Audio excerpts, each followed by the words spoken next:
Hey there, guys. A few people have asked me to go back to Thalassa and show a different element to clear, so we're going to be doing that in this video. I just real quickly threw together a dark party, and we're going to use that to get a rank 1.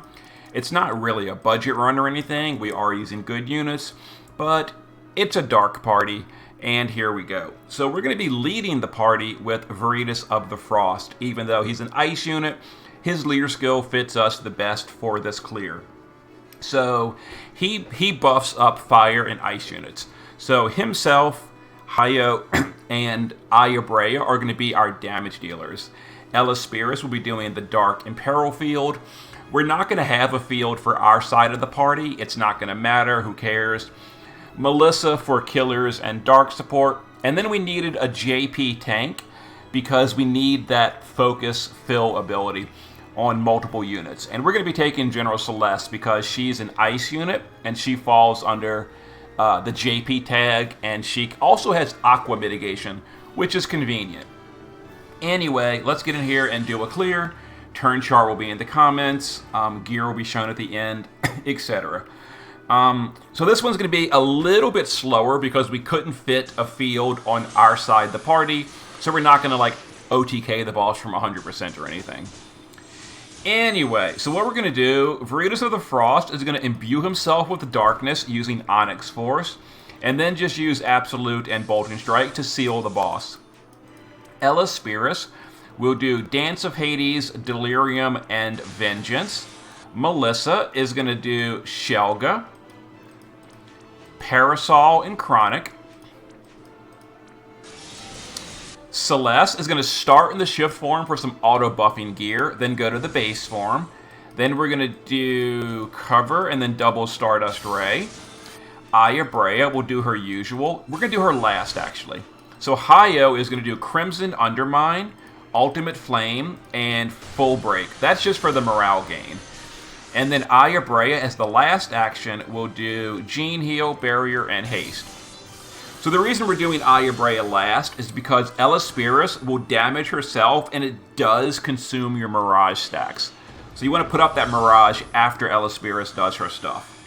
Anyway, usual turn 1, there's an attack that bypasses cover, we Mirage the rest, Celeste covers the rest. So Celeste is now going to use her LB, that's going to give us mitigation against Aqua and all that kind of good stuff. Melissa is going to do Bar Darkja. We're going to do Shared Immunity, and we're going to do Curse Control for the Dark Imbue on the party. Hayo is going to do, Refine Stance, and then just a double Bolting. Veritas of the Frost will just do Boltings and Absolutes. We're going to shift Aya and do Awakened and double Bolting. So Awakened and double Bolting. And Elaspiris will do, let's see here, her field, and then just double bolting. Okay, so we want our morale to be under 175%. So we're very close to 175, but we're not quite there. Now my party is EX18, meaning we started with a lot of morale. We actually almost overpushed. We do not want to go into mania mode last turn. We want to go into mania mode this turn. So if you're pushing too much morale on turn 2, just like skip one of the morale skills on turn 1 or turn 2, or if your party is like EX17 or EX16, you'll be fine because you're gonna start lower morale. But this is the turn we want to go into mania mode. So we're going to do a burst here.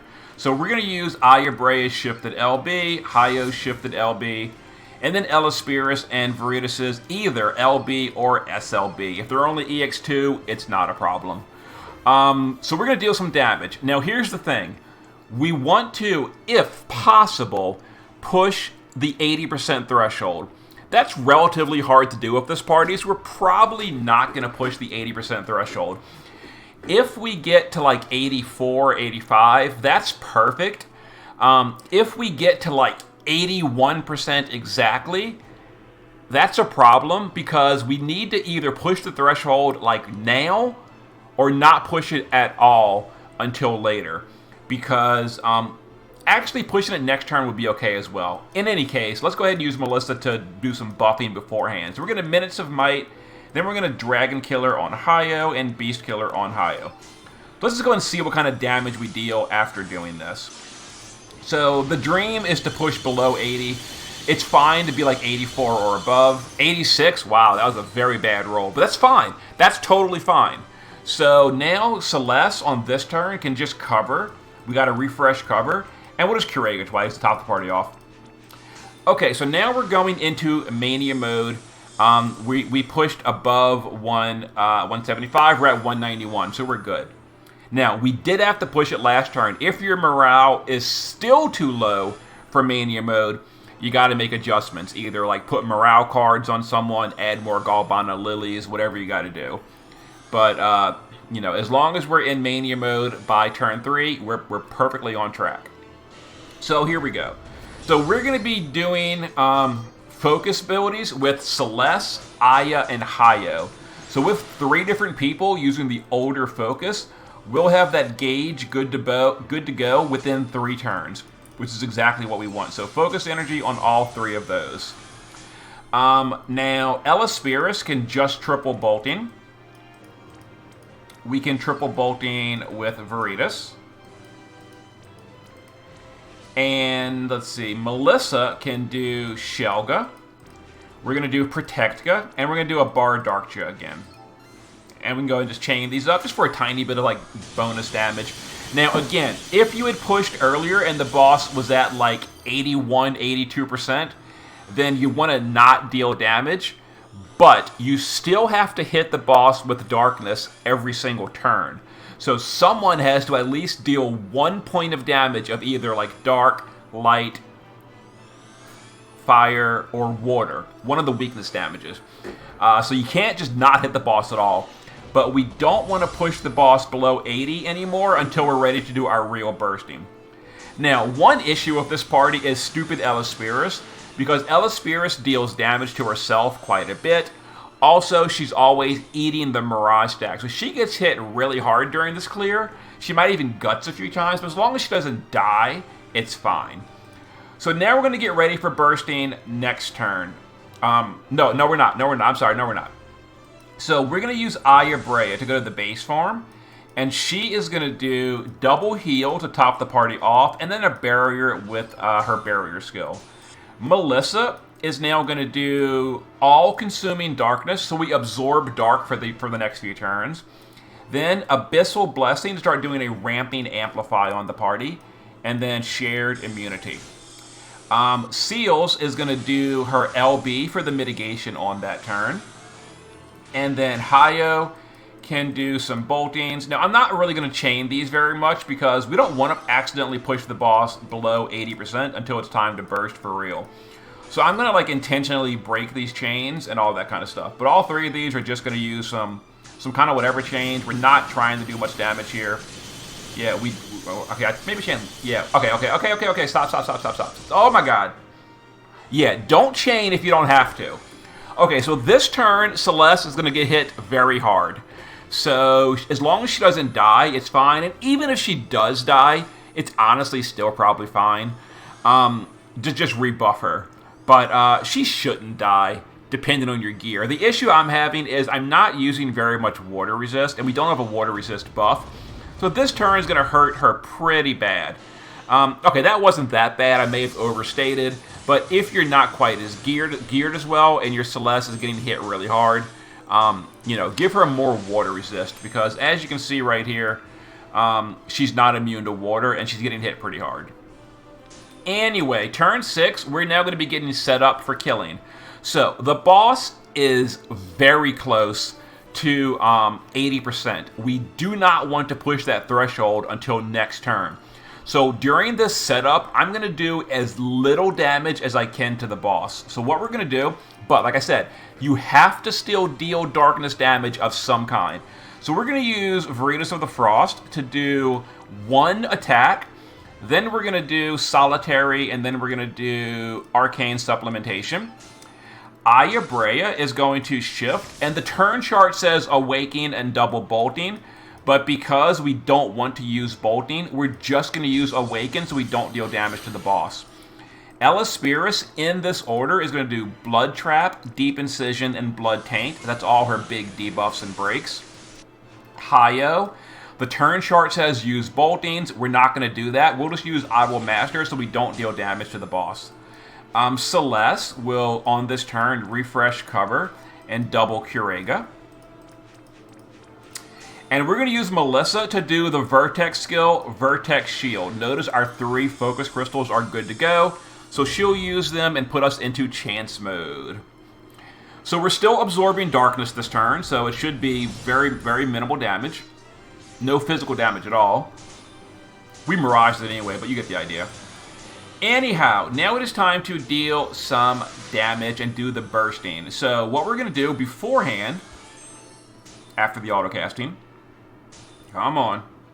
Melissa is going to triple. She's going to do Seconds of Support on Hayo, Dragon Killer on Hayo, and Beast Killer on Hayo. So we're going to do the SLB of Elisperis, the shifted LB of Hayo and Aya, and then the SLB of Frost Lord. So this one, we're not going to kill the boss unless we get like a God tier variant. We're not going to kill the boss. So we're going to do something like 10 billion and get the boss to like between 15 to 25% health.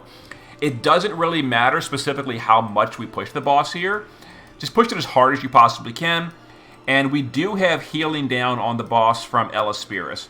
So we'll go ahead and just burst the best we possibly can. And we'll see what we do. The goal is like 10%. That's perfect. That's perfect. I mean, obviously perfect would have been killing the boss. But if you can't kill the boss there, it's not a problem. Now, as far as Celeste goes, doesn't really matter. If someone needs it, you can do a heal, or you can just do some, SRs, whatever. Okay, so again, we are still absorbing darkness. So all the physical damage, we just ignore. Now the boss is going to heal quite a bit. We do have the healing down, but it's still 25%. Not that big a deal. So some damage, we're still absorbing a lot of darkness. No big deal. Okay. Now we're on the next turn. So, unfortunately, Celeste did not get her LB. That's very unfortunate. We can fix that, though. I hope. So we're going to go ahead and just deal some damage to the boss again. So what we're going to do, Elisperis is going to triple bolt. We're just going to triple bolting on everyone. That'll refill our LB gauges and just deal a little bit of damage. So triple bolting, triple bolting, triple bolting. But not yet, though. Triple bolting. Hayo, triple bolting. Okay, so before we do that, Melissa is going to do the Dark Imbue again. So we're going to Uncontrollable Darkness to absorb darkness yet again this turn so we can ignore the physical damage. We're going to Ramping Amplify. And I want to do Minutes of Might, but unfortunately, I'm a little concerned about Celeste. Now, I could just RNG it and hope Celeste gets a crystal drop. In order to guarantee that we get her LB gauge, we're going to bar Darkja instead so that we can LB here. It's very unfortunate she didn't get her LB over all those turns. That means we don't have Minutes of Might right now. But actually, we've still got Arcane Supplementation, so it's fine. We'll just do Minutes of Might next turn with Melissa. Anyway, let's go ahead and deal a little bit of damage. Now, we're going to push that threshold 20%, so the boss is going to heal yet again. Kind of irritating. Thankfully, that's the last heal of the fight, so he'll never heal again the rest of the fight, so we don't got to worry about it. There's all the physical damage that we're still absorbing. Not a problem. Okay, so because there's a chance we don't kill the boss next turn, instead of using Aya to LB again, she's going to go to the base form and give us Mirage. We're going to do Barrier, Gene Heal, and Haste in the base form so that we do not get physical damage this turn. Melissa is going to do Minutes of Might, and then we'll do Double Bar Darkja, but not yet. Let's see. No, I guess we will. Okay, so now Hayo can do Shifted LB, LB, and LB. And we're going to do some bursting. So here we go.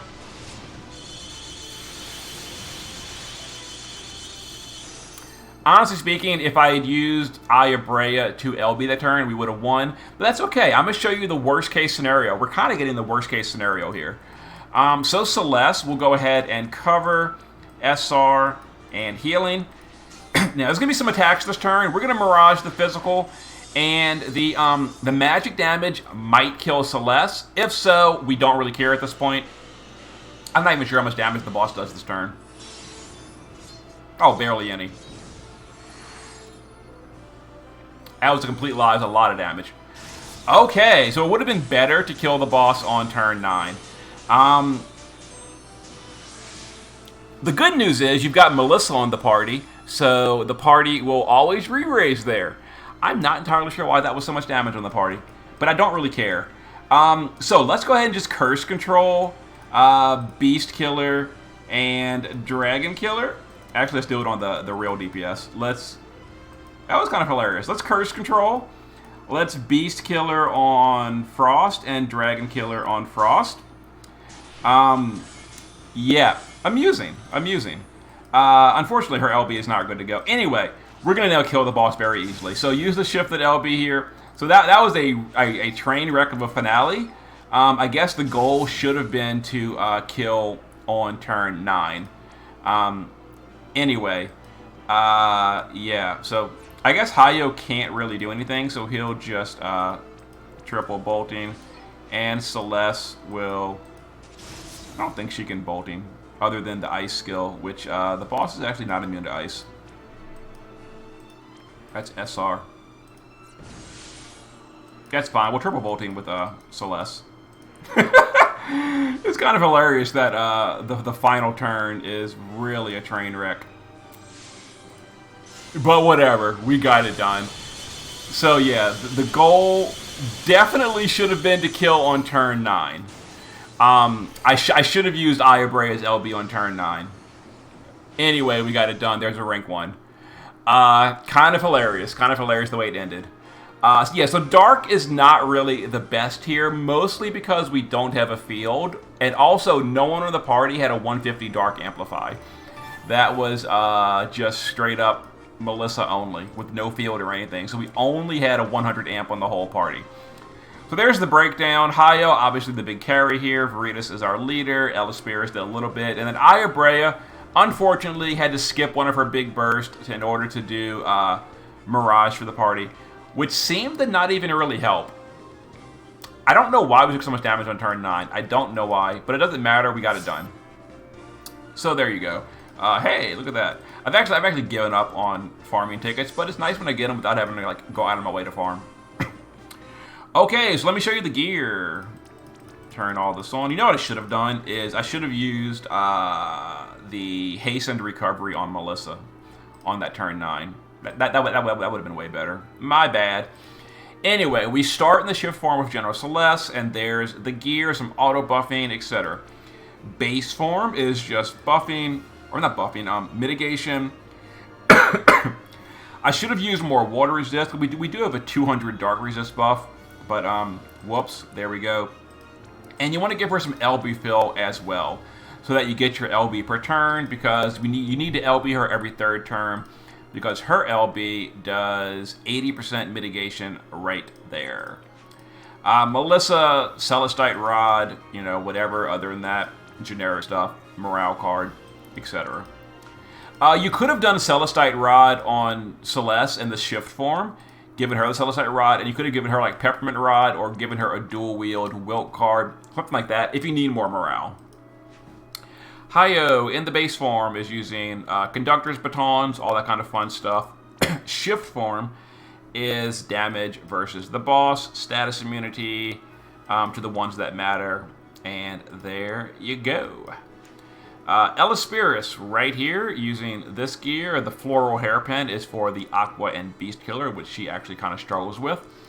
But there's the setup, there's the card. And then Ayabrea in the base form, Peppermint Rod for the morale fill, the usual, you know, mitigations and all that. Shift form, again, she's also using a floral hairpin because we need that killer on her. She's a little bit hard to gear. There you go. There's her setup. And then Rootus of the Frost. Honestly, I could have given him Fist build, but actually, now that I think about it, Elisperis does a 50% Katana in Peril, so that was kind of good for him. Anyway, there it is. So yeah, so on turn 9, you really want to... I mean, we had like a really bad RNG there, where we did a really low roll on the first burst. We did a low roll on our other burst. We could have killed it on turn 9 if I had gone for it with Ayabrea doing her LB2. Oh well, whatever. We got it done. Okay, so hope it helps. See you in a bit.